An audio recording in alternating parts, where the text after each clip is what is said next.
नमस्कार दोस्तों, मेरा नाम है मनीष कुमार सिंह और आप देख रहे हैं 4 PM महाराष्ट्र। आपका बहुत बहुत स्वागत करता हूं। दोस्तों, महाराष्ट्र में चुनाव संपन्न हो चुके हैं। 20 नवंबर को महाराष्ट्र की जनता ने 288 सीटों पर वोट डाल दिया है। फैसला लॉक हो गया है। 23 तारीख को फैसला आएगा, लेकिन उससे पहले यूबीटी पक्ष की तरफ से सामना में एक लेख के जरिए बीजेपी पर जबरदस्त तरीके से हमला बोला गया है। मायावती सरकार कह लीजिए। सामना में यह बात कही गई है कि जो लोकतंत्र है उसको बंधक बनाने की कोशिश की गई इस बार महाराष्ट्र के विधानसभा चुनाव में।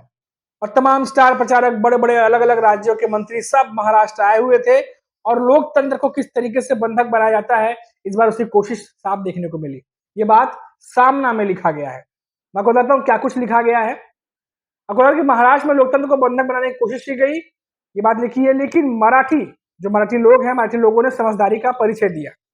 शिवसेना ने कहा कि चुनाव को लोकतंत्र का पर्व कहा जाता है, लेकिन भाजपा ने पैसों का पर्व मनाया। शिवसेना ने लिखा, जो सामना की बात कह रहा हूं, जिस तरह से सत्ताधारी दलों ने पैसे खर्च किए वो अच्छी बात नहीं। झारखंड के जो सीएम है हेमंत सोरेन का कहना है कि उनकी छवि को खराब करने के लिए 500 करोड़ रुपए खर्च किए गए। इसी तरह महाराष्ट्र को देखें तो इन लोगों ने 2000 करोड़ रुपए की रकम खर्च की होगी। सामना में आगे लिखा गया है कि चुनाव के एक दिन पहले बक्सों में करोड़ों रुपए बरामद किए गए।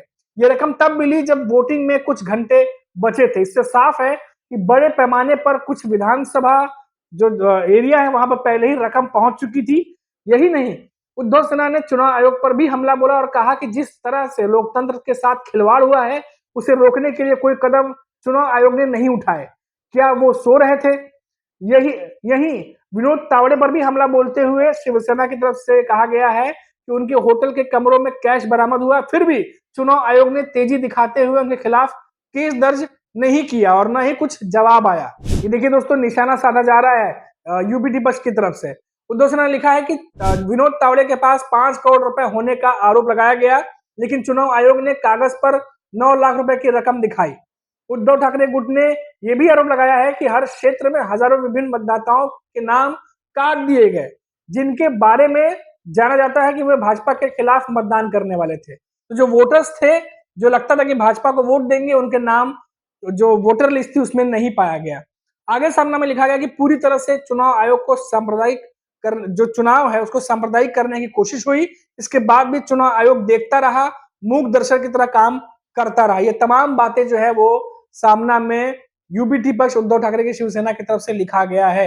ये तमाम बातों पर दोस्तों हम पहले भी चर्चा करते रहे हैं कि महाराष्ट्र में बार बार जो नियम है चुनाव आयोग के, उसकी जो अवहेलना हुई है उसको तोड़ा गया है। लेकिन हमने देखा कि चुनाव आयोग की तरफ से लेटर इश्यू करके, कह सकते हैं बीजेपी और कांग्रेस के नेताओं को, या ये कहिए इंडिया अलायंस के नेताओं को और मायावती को, ये कहा था कि अपने नेताओं को नियंत्रण में रखिए, लेकिन कोई एक्शन नहीं लिया गया। और हमने बार बार देखा कि कांग्रेस की तरफ से या उद्धव ठाकरे की पार्टी की तरफ से, शरद पवार की तरफ से बार बार ये सवाल खड़े किए गए कि क्यों रूल तोड़े जा रहे हैं। अब मैंने आपको बताया, हमारे पहले वीडियो में हमने बताया कि किस तरीके से विरार में जो कुछ घटना घटी, विनोद तावड़े वाला वीडियो आपने देखा होगा, कितना सारे डिबेट हो चुके हैं, वीडियोज कई लोगों ने बनाए, बहुत सारी खबरें निकल के सामने आई। उसको लेकर के भी यहाँ पर निशाना साधा गया कि आखिर चुनाव आयोग ने इस पर क्या किया। अब देखिए दोस्तों, ये तमाम चीजें जो हैं, अब इसका बहुत ज्यादा मायने रखा होता नहीं है, क्योंकि अब चुनाव संपन्न हो चुके हैं। अब ये बातें हैं, उसके बाद लोगों के सामने चुनाव आयोग क्या करता है या सरकार जो है वो क्या करती है, सरकार बदलती है कि नहीं बदलती है, सब कुछ जो है जनता जो है अब वो देखने जा रही है। लेकिन ये जो बातें लिखी गई हैं सामना में, जो यूबीटी पक्ष की तरफ से जो निशाना साधा गया है, ये बहुत ही गंभीर सवाल है जिसका जवाब चुनाव आयोग को भी देना चाहिए, मौजूदा सरकार को भी देना चाहिए कि जो घटनाएं घटी हैं एक तरीके से, क्योंकि साफ तौर पर कहा जा रहा है कि लोकतंत्र को बंधक बनाने की कोशिश की गई है इस बार के विधानसभा चुनाव में। तो महाराष्ट्र में भी हमने देखा कि जिस तरह से हरियाणा में कांग्रेस लगातार चुनाव आयोग पर, बीजेपी पर सवाल खड़ी कर रही थी, महाराष्ट्र में भी देखा जा रहा है कि अब एनडीए गठबंधन या उद्धव ठाकरे की शिवसेना की तरफ से अब वापस मौजूदा सरकार के साथ साथ चुनाव आयोग पर भी सवाल खड़े किए जा रहे हैं कि आखिर फिर से चुनाव में ऐसा कैसे हुआ, क्यों हुआ, इस पर क्या कार्रवाई हुई और क्यों कार्रवाई हुई, लेट हुई तो क्यों हुई, ये तमाम सवालों के जवाब तो देने पड़ेंगे। अब देखते हैं कि कब आगे चल के कभी क्या चुनाव आयोग इस पर कोई जवाब देगा, जो सवाल खड़े किए जा रहे हैं सामना में।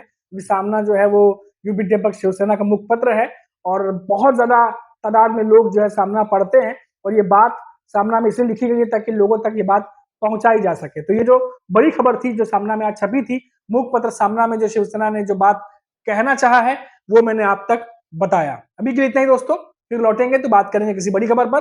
तब तक आप देखते रहिए 4 PM महाराष्ट्र। नमस्कार।